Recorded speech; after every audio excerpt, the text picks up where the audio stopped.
Hey hey hey, balik lagi kita nonton layar tancap cep cep sekali lagi cep biar mantap. Care about your future? So take care of them.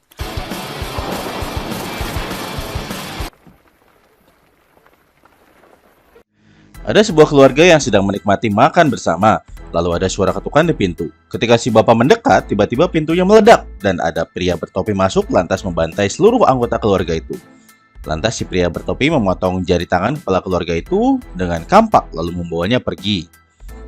Kemudian ada keluarga lain yang sedang mengendarai mobil mencari sebuah alamat. Anak yang kecil bernama Warren Black bilang, bau banget nih di belakang, kayak bau bangke, kapan nyampainya kita? Itu bau anjing kita, kata kakaknya Bell Black. Dan dia bilang si anjing ini udah lama nggak mandi, ada 2 tahun kali, kata si Bell. Tidak lama kemudian sampailah mereka ke alamat yang dicari. Ternyata itu adalah rumah barunya mereka. Ya, mereka baru saja pindahan. Dan barang-barang mereka menyusul dikirim sama ekspedisi, jasa buat bantu orang pindahan gitu deh. Namun ada satu barang penting yang hilang, yaitu sebuah televisi. Kata si Mak, jangan salahin gue setiap kali ada barang yang hilang dah. Terus si Abah gitu ya, coba telepon deh si ekspedisinya. Si Abah pun menuruti kata-kata si Mak. Si Abah yang bernama Giovanni Manzoni memarkirkan mobilnya di bagasi, lantas mengeluarkan mayat orang yang berdarah-darah. Ternyata itu sumber bau bangkainya, ya memang bangkai. Lalu dia menguburkannya di taman belakang. Si anjing mengamati dengan tatapan sinis. Dia bilang, nah kan, bangkai beneran, malah gue yang disalahin. Woof the woof, katanya. Giovanni langsung masuk ke rumah dan naik keranjang tanpa mandi terlebih dahulu. Si anjing mengikuti dan memberikan tatapan sinis lagi. Nah kan, siapa coba yang gak pernah mandi? Woof, katanya. Esok harinya anak-anak berangkat ke sekolah. Lantas si emak yang bernama Maggie Black siap-siap berangkat belanja dan dia bilang sama si Abah, jangan keluar pagar lo ya. Selepas keberangkatan Maggie, Giovanni mulai melihat-lihat lingkungan sekitar, masih di dalam pagar ya, sambil merokok, menyulut rokok. Tapi ada yang mengamatinya. Lalu dia bongkar-bongkar rumah dan menemukan sebuah mesin tik tua merek Brother yang ternyata masih berfungsi. Maggie malah nongkrong dulu di kafe dan nanya-nanya ke pelayannya, ada tempat menarik apa di sekitar ini? Ada kok bu, kata si pelayan, ada gedung yang memiliki jendela dengan kaca berwarna dari abad ke-15. Bisa jalan kaki dari sini, tanya Maggie. Bisa banget bu. Oh, berapa jauh jaraknya? Lanjut Maggie. Di kota sebelah bu, jawab si pelayan. Gubrak, Maggie pun pingsan tak sadarkan diri. Di sekolah, Warren mulai dibully. Saat lagi duduk santai nonton orang main basket, dia didatengin Bang Jago yang nanya-nanya. Lu anak mana ha? Emang kenapa, jawab Warren. Oh, sok jago ya, kata Bang Jago. Lalu Warren pun dikeroyok dan dihajar habis-habisan. Begitu pula di warung, Maggie diejek-ejek ketika nanya selai kacang itu di mana. Kata orang-orang itu, selai kacang bikin orang Amerika gemuk-gemuk dan tahu nggak, kacang hanya untuk monyet aja, kata si mama. Maggie pun gak banyak bacot, dia hanya bersabar lalu meninggalkan warung itu setelah selesai membayar belanjaannya. Dan meledaklah warung itu. Boom! Kembali ke sekolah, Warren sudah bisa membaca situasi secara detail dan sudah merencanakan pembalasan ke orang-orang yang menghajarnya tadi. Warren menyusun strategi yang jitu agar pembalasan dendam itu berlangsung dengan keji dan bengis. Di rumah, Giovanni sedang menulis biografinya dengan mesin tik tua yang dia temukan tadi. Ceritanya dimulai dengan sejarah kedatangan keluarganya ke Amerika. Di tahun 1932, kakeknya sudah bisa memiliki salah satu dari 200 Cadillac Limited Edition di zaman itu. Sampai bagaimana Giovanni mewarisi bisnis keluarganya. Lalu dia basa-basi sama salah seorang tetangganya yang kepo. Apa kerjaanmu, tetangganya? Saya penulis pak, sedang nulis sejarah pendaratan pasukan musuh ke Amerika. Dari perspektif siapa, tanya si tetangga. Angkatan laut, ya angkatan laut, jawab Giovanni. Karyaku ini semacam penghormatan bagi mereka. Oh, bukannya hanya angkatan darat dan angkatan udara saja ya yang terlibat dalam penyergapan musuh saat itu, kata si tetangga yang sok tahu. Iya, tapi kan sebelum ke darat, mereka naik perahu dulu, kata Giovanni yang mulai kesal. Ah, seperti itu, jawab si tetangga. Giovanni pun cari-cari alasan agar bisa mengakhiri interogasi si tetangga itu. Maggie ternyata nggak langsung pulang. Habis belanja, dia ke gereja dulu dan disambut dengan ramah oleh seorang pendeta. Selamat datang Nyonya, kami selalu menyambut baik dan dengan senang hati setiap jemaat baru yang datang di mari. Ada yang bisa Anda bantu? Mungkin pengakuan dosa? Lanjut si pendeta. Mungkin lain kali ya pak, kata Maggie. Pulang sekolah, Bell digodain sekelompok teman lelakinya. Dia diajak naik mobil pulang, katanya masih mau diantar, tapi Bell menolak. Dekat kok bang, rumahannya tuh dekat lampu merah. Setelah dibujuk-bujuk, Bell setuju juga untuk diantar pulang. Ada 4 orang teman lelakinya di mobil itu. Ternyata mobil melaju keluar kota. Setelah sampai di sebuah taman sepi, teman-teman laki-lakinya itu malah gelar tikar mau nyantai-nyantai. Dan mulailah Belle dilecehkan oleh salah seorang di antaranya.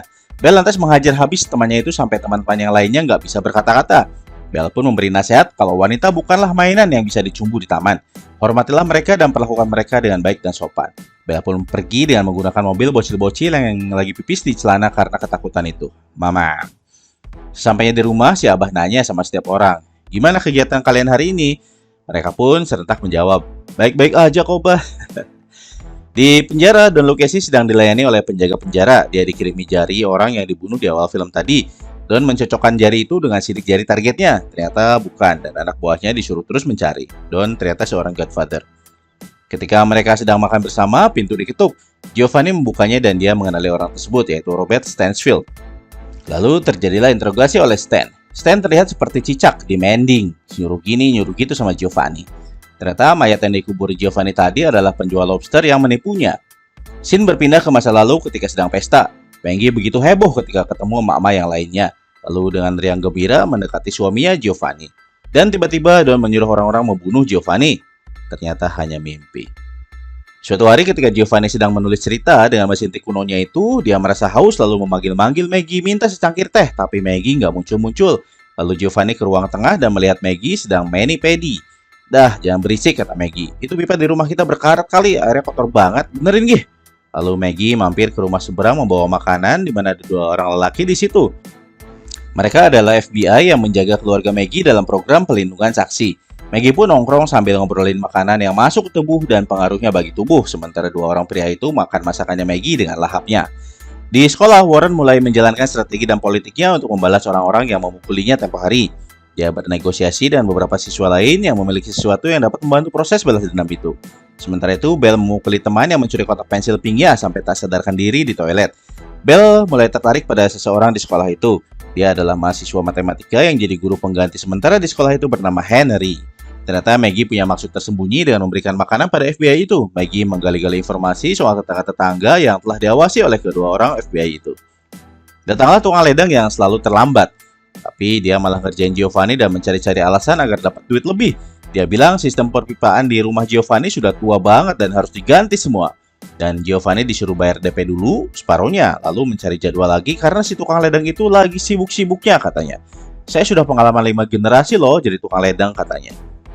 Ya, Giovanni terpaksa mencederai tukang ledang itu dengan memukulinya menggunakan kunci Inggris besar sampai tangan dan kakinya patah lalu memasukkan si tukang ledang itu ke belakang mobilnya dan pergi. Hal ini terlihat oleh Maggie melalui teropong di tempat FBI itu. Maggie tentu saja kaget dan mencoba menutupi agar kedua agen FBI itu tidak mengetahui kejadian ini. Belle mulai menggoda Henry dengan mendekatinya dan minta diajarin private sama Henry. Sementara itu, Warren dan kawan-kawan yang sudah ditaklukkannya satu persatu dengan caranya tersendiri mulai melakukan balas dendam pada orang-orang yang menghajarnya tempo hari. Giovanni ternyata seorang mafia yang mengerikan dan tak kenal ampun di masa lalu. Hingga sekarang, dengan tukang ledang sebagai korban terbarunya.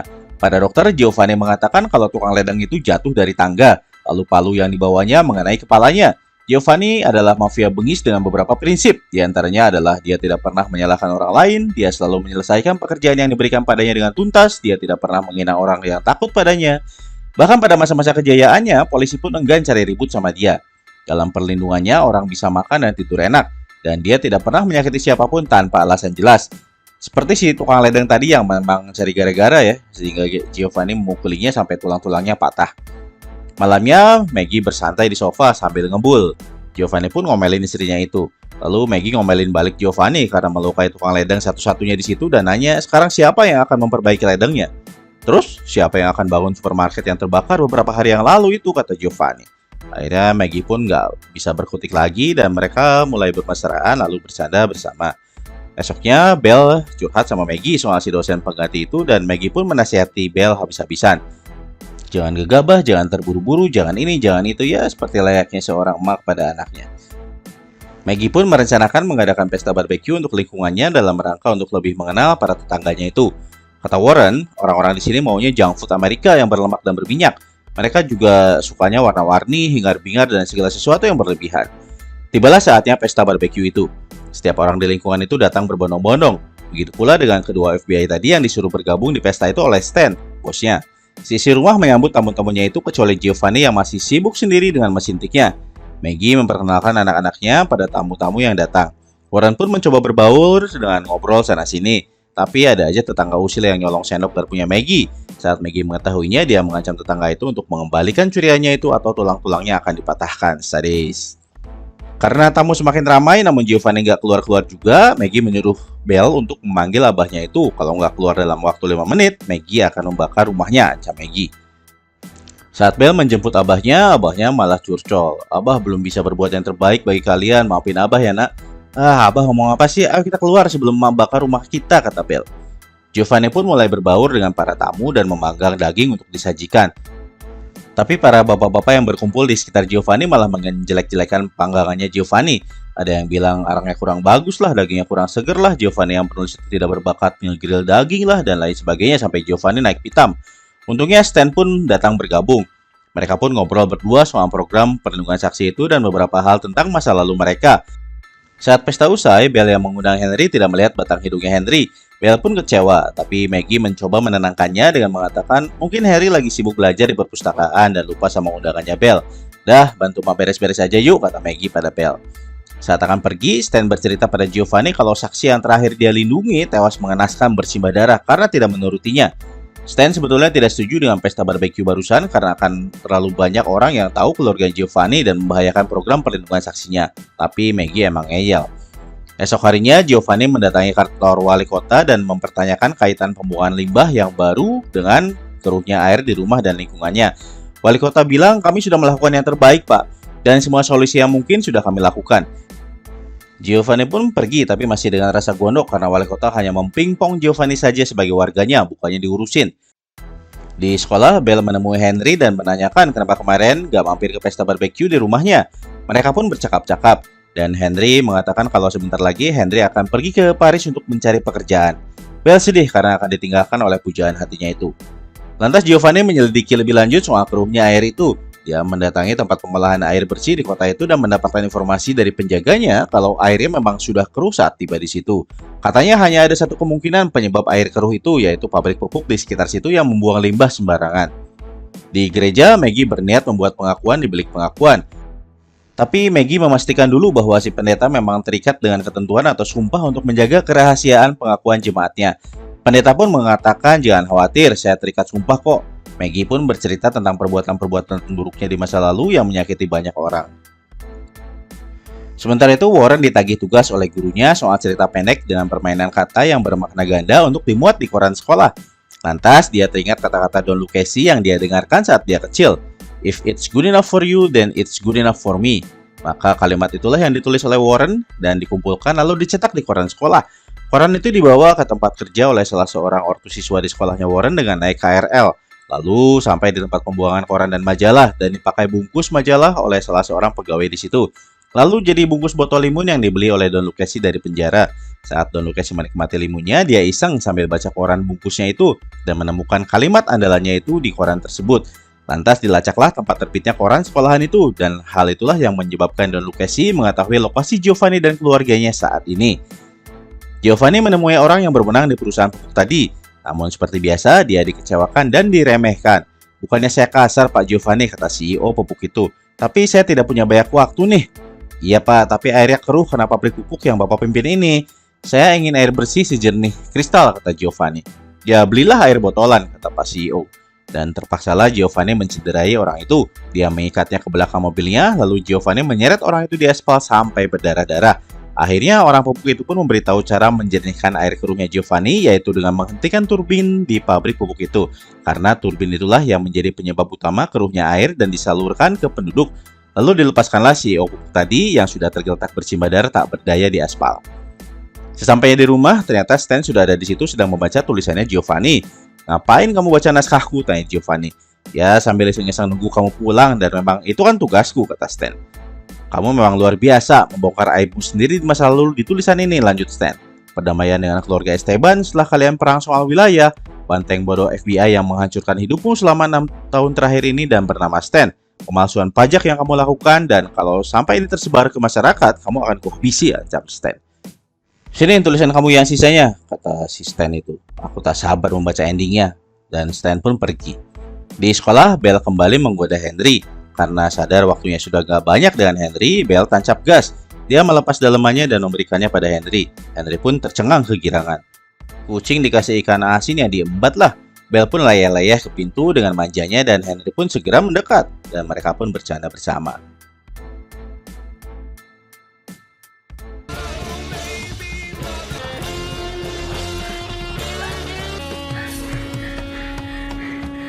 Expression is worthy of your pasta. It is so good. Ketika Giovanni dan keluarganya sedang makan malam, seseorang menelpon dan dia adalah salah seorang tetangganya. Tetangganya itu adalah pengurus masyarakat film Cholong selama hampir 5 tahun terakhir ini. Dia meminta Giovanni mengisi acara debat tentang film klasik Amerika karena profilnya yang berpura-pura jadi penulis itu cocok dengan karakter di salah satu film tersebut. Giovanni pun bingung karena sebetulnya dia nggak tahu menahu soal film itu. Stan yang menyadap telepon Giovanni langsung datang dan mengatakan kalau Giovanni dah gila. Gila lu ya, katanya.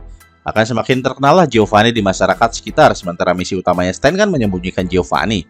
Giovanni bilang, ayolah Stan, aku gak mau hidup seperti zombie seumur hidupku yang kerjaannya sembunyi mulu.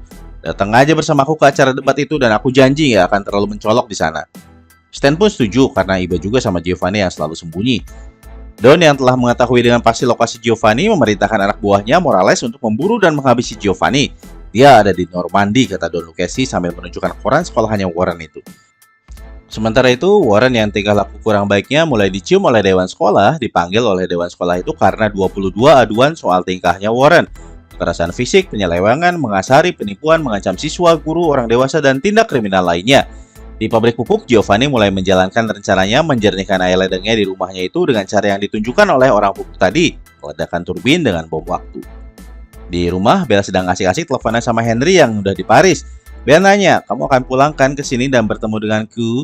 Tapi Henry bilang kalau dia nggak punya duit dan kalau terus bersama, Henry malah akan membuat Belle sengsara. Maka diputuskanlah Belle oleh Henry lewat telepon dengan alasan Henry masih kere. Belle begitu terpukul. Dia sudah menyerahkan dirinya dan hatinya sesuatu yang belum pernah dilakukan oleh Belle pada orang lain, tapi malah dicampakkan oleh Henry. Kedua agen FBI yang menyadap telepon di rumah Giovanni itu pun ikut perhatiin sama Belle. Sini, gua tabok tuh bocah, katanya. Kamu menghancurkanku berkeping-keping, Henry, seru Belle. Di tempat lain, Giovanni dan Stan sudah bersiap-siap dan pergi ke tempat acara debat film itu dengan pakaian rapi. Di gereja, Maggie diusir oleh pendeta karena pengakuannya yang begitu keji beberapa hari yang lalu. Ngapain datang ke sini lagi iblis, kata si pendeta. Lah, kan bukannya itu tujuan dari pengakuan, pendeta, biar diampuni kan? Tapi keluargamu terlalu keji dan penjelmaan dari iblis, kata si pendeta. Maggie pun terpukul. Sesampainya di acara debat film itu, Giovanni dan Stan duduk di deretan depan ketika pembawa acara menyampaikan dengan sangat menyesal bahwa kurir mengantarkan film yang salah. Tapi masih dari Amerika sih, kata pembawa acara. Dan saya yakin Pak Giovanni pasti tahu soal film ini karena dia berasal dari New York. Film ini adalah film terkenal tentang gangster. Haha, Giovanni kegirangan karena dia sangat menghayati peran gangster ini. Sementara Stan malah ngajakin pulang, tapi dicegah oleh Giovanni. To myself, but like you, I bet it's your favorite secret jerk-off movie. Karena mulai diinterogasi oleh Dewan Sekolah, Warren mempersiapkan diri untuk melarikan diri dari rumah, kabur gitu ya. Dan dipergoki oleh Belle yang sudah berdandan rapi menggunakan gaun putih. Sepertinya Belle mau kencan dengan orang lain. Ya udah, hati-hati ya dek, kata Belle. Mereka pun berpelukan mengucapkan selamat tinggal. Dan pergilah Warren ke stasiun kereta sementara Belle ke sekolahan. Di acara debat film tadi, tentu saja Giovanni bisa menyampaikan reviewnya tentang film gangster itu dan begitu menghayati pertanyaan-pertanyaan yang dilontarkan oleh para penonton.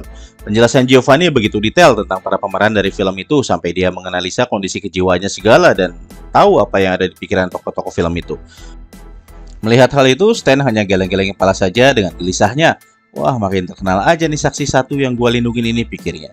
Para mafia pemburu Giovanni pun mulai sampai di stasiun kereta dan mereka dikenali oleh Warren yang sedang menunggu keretanya untuk kabur. Warren gemeteran karena yang datang adalah paman-pamannya yang terkenal sadis, bengis tanpa ampun dan merupakan andalan Don Lucchesi.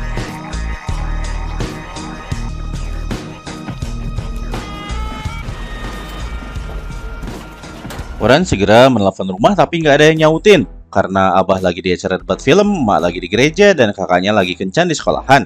Para pemburu mulai menyusun strategi. Mereka membagi tugas untuk melumpuhkan pemadam kebakaran dan kantor polisi setempat.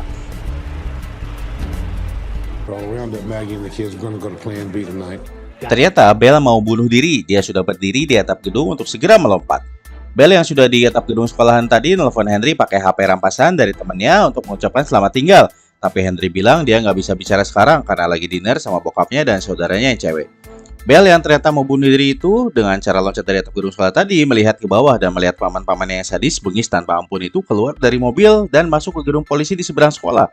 Paman-pamannya itu menghabisi setiap polisi yang ada di situ tanpa sisa dan tanpa ampun. Lantas Bel mengurungkan niatnya untuk bunuh diri dan segera menuju rumah lagi. Kantor pemadam kebakaran pun didatangi oleh paman-pamannya itu dan dibantai juga tanpa ampun sampai tak bersisa satupun. Kedua FBI penjaga keluarganya itu segera didatangi oleh Maggie untuk menanyakan lokasi anak-anaknya karena gak ada di rumah. Para pemburu itu menyusun strategi lagi di sebuah warkop lalu meledakkan kantor pemadam kebakaran. Giovanni dan Stan yang telah selesai dari acara debat film itu pun mendengar suara ledakan itu dan segera menuju ke rumah. Sampainya di rumah, Giovanni tidak menemukan siapapun. Para pemburu mulai menyebar mengepung lingkungan rumahnya Giovanni. Your intent, right? You got it. Bernie. I just want to pack some clothes in case you send us to the North Pole. Maggie pun mulai bikin alasan untuk keluar dari ruangan FBI itu dan menuju rumah untuk mengingatkan suaminya. Saat keluar, Maggie mulai mencium kehadiran para pemburu itu sampai gemeteran karena melihat saudara-saudaranya yang apa? Ya, keji, bengis, dan tanpa ampun. Lalu balik lagi ke rumah FBI itu untuk memperingatkan mereka. Stan yang mengecek kantor polisi menemukan para polisi sudah terbaring bersimbah darah tanpa nyawa di sana. Di rumah, Giovanni sedang senang karena akhirnya air ledengnya bisa jernih. Namun para pemburu itu mulai mengepung rumah Giovanni. Anjingnya Giovanni mulai menggonggong dan mencoba memperingatkan Giovanni. Tapi Giovanni yang mengintip keluar jendela tidak melihat siapa-siapa di sana. Maggie yang mencoba menelepon rumah untuk memperingatkan Giovanni pun gak diangkat teleponnya. Dan diledakkanlah rumah Giovanni itu dengan Giovanni masih berada di dalamnya dengan bazooka.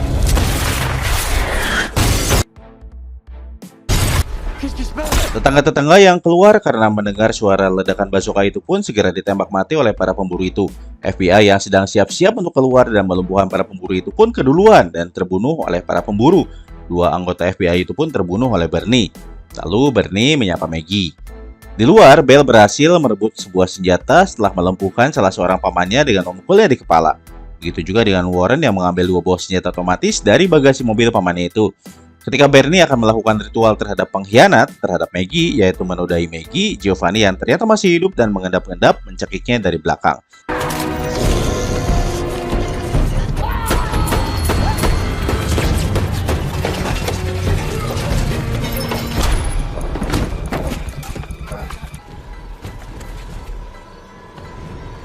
Bel pun menembak para pemburu yang lain di luar dan memancing baku tembak.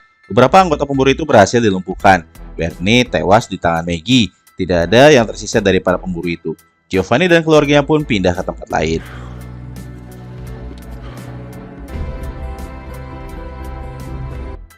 Pesan moral dari kisah ini adalah dosa-dosa masa lalu kita akan selalu mengikuti kita kemanapun kita pergi dan sembunyi.